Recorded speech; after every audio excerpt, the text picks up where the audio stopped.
Karena menjadi yang biasa-biasa itu yang membosankan, let's step up to be more excellent. Welcome to Jarayan's YouTube channel. Yes, Happy New Year, have a blessed year ahead, gengs. Kita ketemu lagi di tahun 2019 ini tanggal 1 Januari. Yeay, dan gue pengen buat sesuatu yang spesial di awal tahun yang baru ini di 1 Januari. So I want to encourage you guys melalui video kali ini. Jadi please stay still until the end of this video. Karena I believe dengan sharing gue kali ini kalian akan mendapatkan sesuatu yang positif, sesuatu yang luar biasa, dan semoga bisa mengubah pemikiran lo semuanya. Oke, so stay still. But before that, please do subscribe my channel sebagai present di awal tahun 1 Januari. Baik-baik lah. Please tombol subscribe ditekan dan juga turn on the notification. Alright, so begini maksud gue.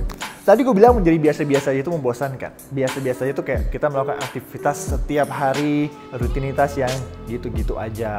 Penghasilan kita gitu-gitu aja. Terus tidak ada excitement lagi dalam melakukan sesuatu atau keseharian kita, ya kan? Terus juga kita punya goals yang rata-rata yang pada umumnya resolusi kita setiap tahun gitu-gitu aja, kayak nggak ada terlalu perubahan yang drastis gitu setiap tahunnya. Sedangkan pasti gue yakin dan percaya lu pengen, atau gue pun juga pengen, pasti pengen punya sesuatu yang gue pengen menjadi orang yang luar biasa, menjadi orang sesuatu yang beda gitu. Nah makanya itu dari video kayak ini gue mau ngasih tips, gue mau sharing dari apa yang gue pernah dapatkan ke lo tentang gimana kita level up to be more excellent.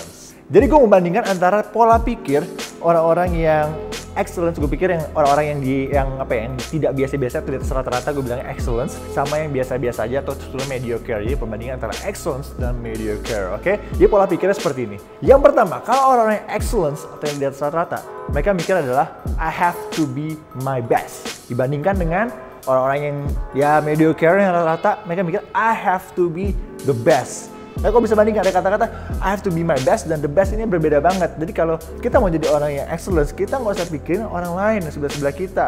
Jadi kita harus pikirin kita adalah saingannya diri kita sendiri. Jadi kita harus melakukan sesuatu yang lebih baik dari apa yang kita sudah pernah lakukan. Jadi I have to be my best gitu. Jangan kita pengaruh sama orang lain, karena orang lain punya masalah masing-masing. Orang lain punya obstacles masing-masing. Kita fokus aja sama diri kita. Kita melihat orang lain sebagai acuan aja, sebagai penyemangat aja. Mereka bisa sukses, kita bisa lebih sukses lagi. Tapi tetap kita I have to be my best. Itu yang pertama. Yang kedua, kalau mediocre, mereka mikir adalah, atau mereka banyak excuse di seluruh ini dan itu. Aduh, gue nggak bisa nih. Aduh, gue belum sampai level situ. Aduh, nggak level dan sebagainya kayak gitu.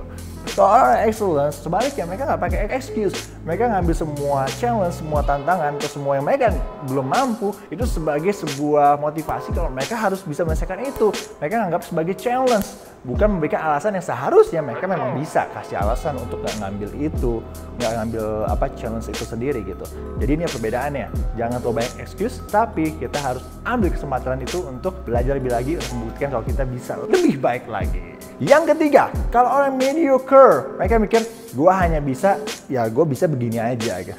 Kalau orang excellence, mereka tuh gak lebih puas, gak cepet puas gitu. Mereka udah menyelesaikan sesuatu, tapi mereka, gue yakin gue harus bisa lebih bagus daripada ini, gue harus bisa, gue pasti bisa nih. Jadi mereka akan selalu step up, level up terus.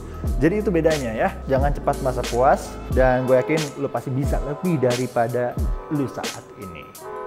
Yang keempat, misalnya ada mau janjian nih, atau ada meeting, atau ketemuan dengan siapa gitu, ya whatever it is. Orang mediocre suka misalnya kayak gini, ya gue akan datang tapi lihat nanti mood gue, nantilah gue akan kerjain tugasnya ya, tapi nantilah lihat pun nantilah gitu. Tapi kalau orang excellence ya no matter what, kalau emang itu tanggung jawab gue atau gue udah buat janji, gue harus datang. Apapun halangannya, gue pasti akan datang. Mau seberapa sulit, mau seberapa deket deadline-nya, kalau itu tanggung jawab gue akan kerjakan. Jadi ya perbedaan juga pola pikir di situ. Yang kelima, pola pikir soal job desk misalnya. Kalau orang mediocre kayak misalnya dikasih pekerjaan yang tidak sesuai dengan job desk-nya, mereka suka mikir kayak, nggak usah gue lakukan lah, itu bukan job desk gue anyway gitu. Tapi kalau orang excellence, mereka nggak terima itu sebagai, nggak apa-apa, ini kesempatan gue buat explore lebih lagi dan sebagai pembuktian kalau gue bisa aja gitu. Jadi nggak hanya melakukan sesuatu berdasarkan job desk aja, tapi mereka mau melakukan lebih di luar dari job desk-nya itu. Mengambil kesempatan untuk menunjukkan kemampuannya lebih lagi, dan juga untuk diri sendiri pasti benefitnya. Dan yang keenam, pola pikirnya juga adalah mediocre. Mereka suka menerima apa yang mereka dapatkan. Jadi kayak orangnya wes nerimo kabeh gitu. Wes nerimo. Tapi kalau orang excellence, mereka harus mencapai goals mereka. Apa yang mereka impikan, itu harus mereka capai. Jadi nggak cuma nerimo aja. Dia harus ada sesuatu yang kejar. Itu orang-orang excellence. Dan nomor yang 7, yang terakhir pola pikirnya antara excellence sama mediocre and doing my job.